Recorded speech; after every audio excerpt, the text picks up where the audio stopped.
Salah satu yang bikin saya tertarik adalah ada rumah tahfidz yang akan dibangun di situ.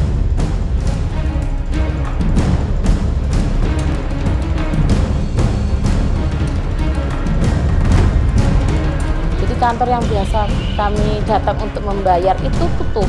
Tiba-tiba kantor itu berubah jadi warung soto.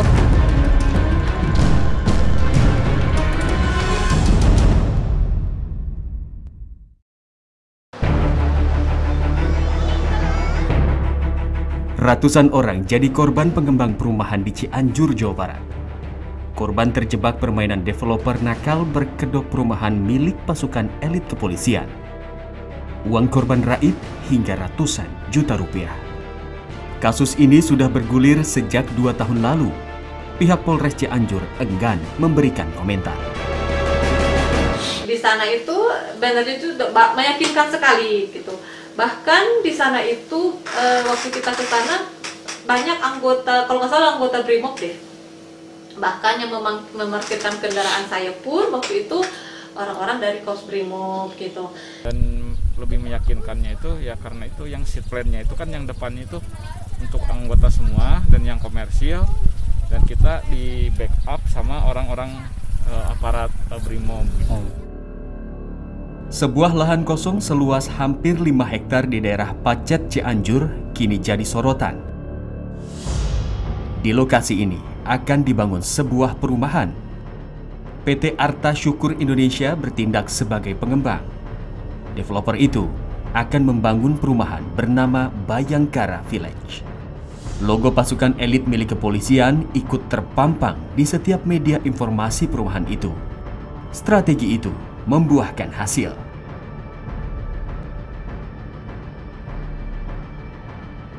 Ratusan konsumen kepincut. Transaksi uang muka pun berhasil dibukukan. Setelah 2 tahun membayar uang muka, wujud rumah yang dijual tak kunjung dibangun. Hingga suatu hari, persoalan pun muncul. Belakangan, konsumen tertipu ulah developer nakal. Perumahan tersebut ternyata fiktif alias tidak pernah ada. Meyakinkan sekali gitu, dan tidak ada yang mencurigakan deh di sana gitu.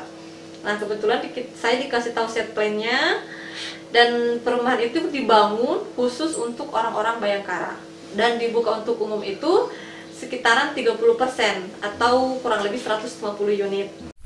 Kang waktu itu ditunjukin di tanahnya sebelah mana, Kang? Sebelah sini ke sana. Berapa hektar katanya? Kalau ukuran hektarnya saya kurang ini, cuman tanah yang akan dibangun itu dari sini sampai ke bawah sana. Nah, yang di sana itu rencananya akan didirikan masjid dan rumah percontohan tengah-tengah itu. Waktu itu yang subsidi katanya ditunjukinnya mana? Yang subsidi di belakang semua. Kalau yang depan itu untuk komersil dan Brimob. Kasus ini bermula pada tahun 2018 lalu. Zainal Aziz, seorang warga Cianjur, mengaku sebagai direktur PT Arta Syukur Indonesia. Untuk memasarkan perumahannya, Zainal Aziz mengajak Utep Badrussalam, seorang warga Cianjur juga. Perannya sebagai marketing perumahan. Kantor pemasaran Bayangkara Village.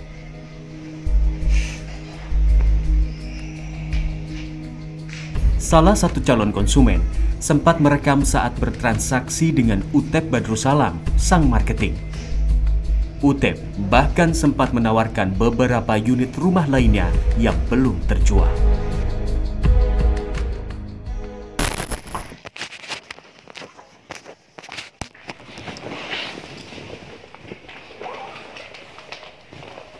Fotokopi KTP, fotokopi NPWP. Dua-duanya? Mohon, iya slip gaji 3 bulan terakhir. Aslinya tanah di fotokopinya? Saya pecat irun. Fotokopinya pilih hampir ke Mohon. Akhirnya sih kita 4 unitan deh lah. 4 unit. Ini kami kita misalnya tos dilis mah ya kene sih mengunjungan tos gitu. Keseriusannya. Iya SK ada. Disungkeun nama SK awal dan akhir. Mohon. Aku bisa deh nang. Siap. Terakhir paling ujung surat keterangan belum memiliki rumah. Iya. Dari alamat domisili. Cakap sebentar semua. Pengen nama ke abdi dia. Siap. Di kontak-kontaknya pengen nama. Mohon. Mudah-mudahan itu terus aman atur. Amin. Kurang si dua lancar sadayana Pak. Mohon prosedur atas taat prosedur. Bapak atur nuhun pisan. Mohon transfer bil hujan hujan. Abdi lihat berkas pengintian. Mangga aman tapi atur nuhun iya atas kata teh. Insyaallah saya. Atur nuhun Bapak. Salam ka Pak Edi. Mohon insyaallah urang dugikeun. Utet gitu. Sepanjang 2018 hingga 2019, perusahaan Zainal Aziz itu telah menjual lebih dari 200 unit rumah kepada konsumen. Uang calon konsumen yang terkumpul mencapai 1,4 miliar rupiah. Zainal ternyata mencatut nama PT Arta Syukur Indonesia yang bukan miliknya. Lahan untuk perumahan itu pun juga milik orang lain dan tidak pernah dijual. Zainal Aziz dan Utep Badrussalam kabur. Warga kemudian melaporkan kasus ini ke Polsek Pacet Cianjur. Namun hingga kini kasusnya masih berlarut-larut. Sudah DP betul Pak, tapi sudah 2 bulan ini, tapi belum juga ada hasilnya gitu. Apa gimana-gimananya nggak tahu gitu kita, makanya kita datangin terus polseknya nih untuk kejelasannya gimana gitu ya. Kok udah 2 bulan kita belum P21 gitu, kenapa gitu? Itu pertanyaan yang kalau berkas ya udah dikirim dari awal ya. Kembalikan. Iya. Saya juga enggak kenapa kalau ada kekurangan kenapa nggak sekaligus? Iya, benar. Udah dikirim. Ada lagi kekurangan, makanya kayak yang sama kerjain gitu. Berarti di Polresnya berapa hari itu? Bukan Polres, di Polres. Polres dari sini tuh berapa lagi? Sebulan ya? Padahal kan sebulan ya. Jadi madangnya di mana kira-kira gitu. Makanya kami datang ke sini lagi ke Pak Ferdi. Soalnya kemarin juga apa kekurangannya juga belum dijawab. Sampai saat ini nunggu gelar jawabannya seperti itu.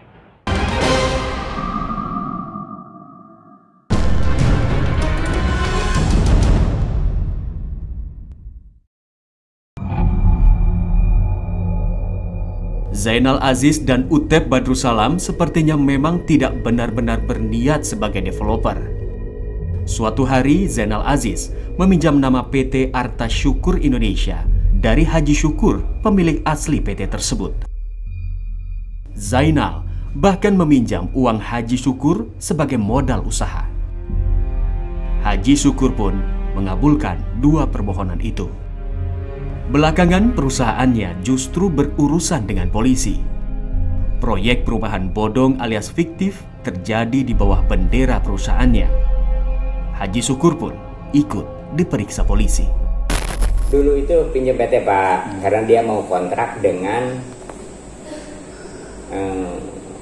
dari Brimob. Brimob ada surat kuasa Pak ke Pak Haji. Pak Haji bawa ke Brimob ke sana. Pak Haji kira itu, Pak Haji dipertemukan nggak tahu bahwa tanahnya berapa, luasnya berapa, harganya gitu Pak. Ternyata si pemilik tanah itu ke Pak Haji. Pak Haji pinjam uang katanya untuk DP, kasih sama Pak Haji itu 2 juta pertamanya Pak. 200. Nah terus 100 juta gitu pinjam lagi. Pak Haji bikin laporan juga nggak? Bikin laporan di Polsek Ciranyang, tapi belum ditindaklanjuti Pak. Bahwa PT waktu itu kan Pak Haji dicabut dari Jena karena apa? Baru 35 orang katanya yang kena. Pak Haji kasih ke desa, ini harus di stop gitu. Kasih Pak surat. Terus nah, kenapa sekarang sampai 124 orang Pak? 36 itu seharusnya kepala desa itu ngasih tahu lah, ini jangan dilanjut. Pak Haji heran kenapa bisa ketipu masyarakat karena ini untuk perumahan polisi. Nggak ada orang yang ketipu dari polisi itu, cuma dari polsek yang ketipunya. Nggak ada satupun dari Brimob yang ketipu untuk DP itu Pak. Brimopnya sendiri nggak ada ya, belum pernah masuk ya? Iya, Pak Haji kan dengan Brimob. Ada pas mau MOU sama Brimopnya gimana itu Pak Haji? Ya surat itulah, disposisi lah ke Pak Haji, minta surat itu Pak Haji, saya mau kontrak katanya, proses direksi lah gitu. Tim telusur berusaha mencari tahu status lahan perumahan ala Zainal Aziz itu. Pihak Kelurahan Ciherang Cianjur mengaku lahan itu tak pernah diajukan untuk sebuah perumahan. Hal yang sama juga disampaikan oleh Dinas Perizinan dan Penanaman Modal Kabupaten Cianjur. Itu tanah itu awalnya kan yang dipunyai oleh, kalau sepengetahuan saya itu Kolonel Muksin Pak. Terus udah meninggal, sekarang kan dikuasai oleh ahli warisnya. Itu ahli warisnya kan ada berapa orang anaknya yang ada di sertifikat itu kalau nggak salah, tapi masih ada nama sertifikat, masih Muksin, belum pindah tangan, setahu saya itu sampai saat ini. Ya maksudnya pindah tangan ke mungkin ke pihak Bayangkara atau ke pihak pengembang, ya pihak lain lah. Sepengetahuan pemerintahan desa itu belum. Karena sampai saat ini belum ada laporan apa-apa ke pemerintahan desa. Tim telusur juga mencari tahu kasus ini ke Polsek Pacet dan Polres Cianjur. Namun mereka enggan membicarakan kasus ini. Keberhasilan Zainal dan timnya menjual rumah fiktif itu karena pelaku mengaku memiliki kerjasama dengan pihak kepolisian, termasuk dengan salah satu pasukan elit polisi. Belakangan, ternyata Zainal rupanya hanya mencatut nama pihak kepolisian dan pasukan elitnya demi meyakinkan calon pembeli. Polisi membantah ada kaitannya dengan kasus ini. Zainal Aziz dan Utep Badrussalam kini menjadi buronan polisi. Bahwa adanya kerjasama yang diduga adanya kerjasama perumahan dari suatu developer yang dinamakan Bayangkara Village, itu bekerjasama dengan Brimob. Nah ini sudah diekspos kemana-mana, kemudian untuk supaya ada nilai jualnya masyarakat dan Brimob itu mengambil lokasi itu. Nah, namun pada faktanya memang sampai sekarang itu tidak seperti apa yang didugakan oleh para customer, ya. Dan Brimob sendiri sudah menyatakan tidak ada kerjasama. Tidak ada kerjasama yang dilakukan terhadap developer, nama perumahannya itu adalah Bayangkara Village. Ada beberapa yang sudah kita jadikan DPO, kita terbitkan DPO, ada 2 orang yang sudah kita lakukan pemeriksaan oleh Polsek Pacet. Nah, kemudian Brimob pun juga sedang berusaha untuk mencari informasi ya terkait mencatut nama baiknya juga. Nah, itu kita Polda pun juga sudah membackup Polsek Pacet untuk segera menindaklanjuti.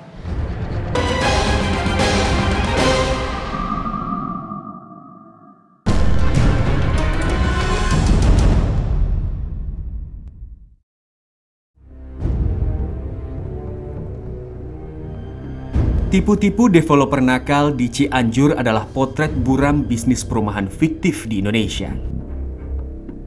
Korbannya kebanyakan dari kalangan menengah.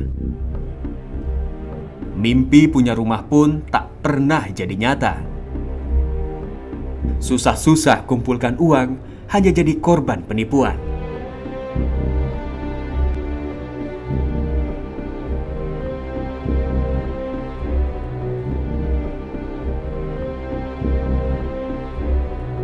Di Sidoarjo, Jawa Timur, modus nakal perumahan bodong alias fiktif juga terjadi. Kali ini menggunakan kedok perumahan syariah.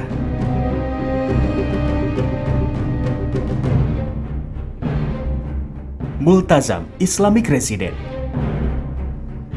sebuah komplek perumahan di bawah bendera PT Cahaya Mentari Pratama sebagai pengembang alias developer. Pengembang menjanjikan membangun fasilitas sekolah Islam dengan mencatut nama Ustadz Kondan untuk menarik pembeli. Salah satu yang bikin saya tertarik adalah ada rumah tahfidz yang akan dibangun di situ. Selain masjid besar, Cara developer tipu-tipu ini adalah dengan menjual kafling dan rumah dengan cicilan murah tanpa riba atau tanpa bunga. Proses kredit dijamin cepat tanpa BI checking. Banyak konsumen kepincut dengan program dan fasilitas Islami yang dijanjikan pengembang. Salah satunya, membangun sekolah hafiz Quran. Setelah setahun berlalu, masalah muncul. Konsumen tak mendapati developer membangun rumah-rumah yang sudah dibayar uang mukanya oleh konsumen. Belakangan, proyek pembangunan Multazam Islamic Residence adalah perumahan fiktif alias tipu-tipu. Jadi kantor yang biasa kami datang untuk membayar itu tutup menjelang Lebaran. Awalnya saya pikir itu tutup hanya untuk libur, cuti Lebaran gitu.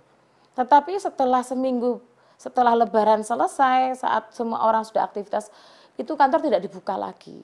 Dan saya menghubungi marketingnya juga tidak langsung dijawab.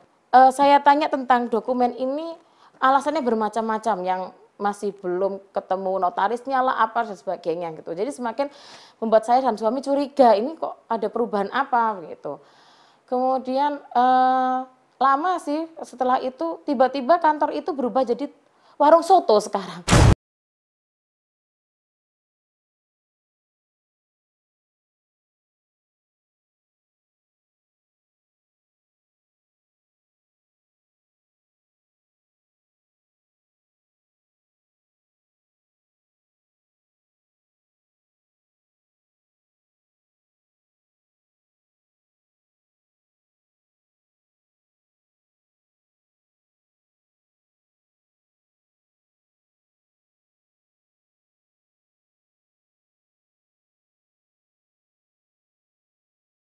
Kalau yang ditransisikan, yang dijual belikan oleh PT Cahaya Mentari Pratama atau Multazam Residence adalah di luar dari peta izin lokasi itu. Status tanah sendiri dari Ibu siapa tadi? Ibu Lela Tunima dan istrinya dari Pak Haji Muiz itu. Haji Muiz itu sudah ada peralihan belum di kantor desa sendiri? Belum sama sekali ke PHE PT Cahaya Mentari Pratama, ya. Belum sama sekali, atau Multazam Residence itu belum sama sekali. Dinas Perizinan dan Penanaman Modal Kabupaten Sidoarjo menyatakan bahwa lahan untuk perumahan Multazam Islamic Residence berada di luar izin lokasi yang diberikan pemerintah kabupaten. Di izin lokasi itu tertera kita seluas 43,8 hektar. 43,8 hektar. Jadi pada tahun 2016 itu sejak izin lokasi PT Cahaya Mentari Pratama sampai hingga saat ini belum pernah mengeluarkan permohonan untuk izin lanjutannya. Tim telusur mencoba mendatangi pemilik tanah yang akan dijadikan perumahan Multazam Islamic Residence. Statusnya dari pihak JMP hanya menyewa lahan jalan ini. Sama Bapak? Iya, yang lebar kurang lebih 7,5 meter. Dan panjang kurang lebih 200 meter. Sistem sewanya seperti apa itu, Pak? Sistem sewanya secara lisan. Lisan aja. Dengan harga berapa, Pak? Dengan harga 250 juta 10 tahun. Modus tipu-tipu perumahan baru banyak terjadi di sejumlah daerah. Mencatut nama lembaga tertentu hingga berkedok perumahan syariah adalah modus paling banyak yang digunakan pelaku. Ada baiknya Anda mencatat beberapa hal ini sebelum terlanjur membayar uang muka rumah impian Anda.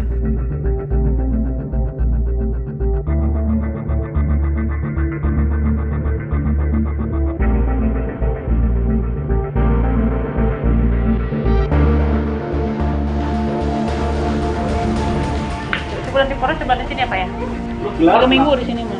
Kan berkas sudah masuk dalam ya. Nah itu. Kenapa nggak dari awal berkas masuk gitu? Iya. Tapi kita juga nggak tahu makanya. Ya silakan aja tanya. Jadi madangnya di mana kira-kira gitu. Makanya kami datang ke sini.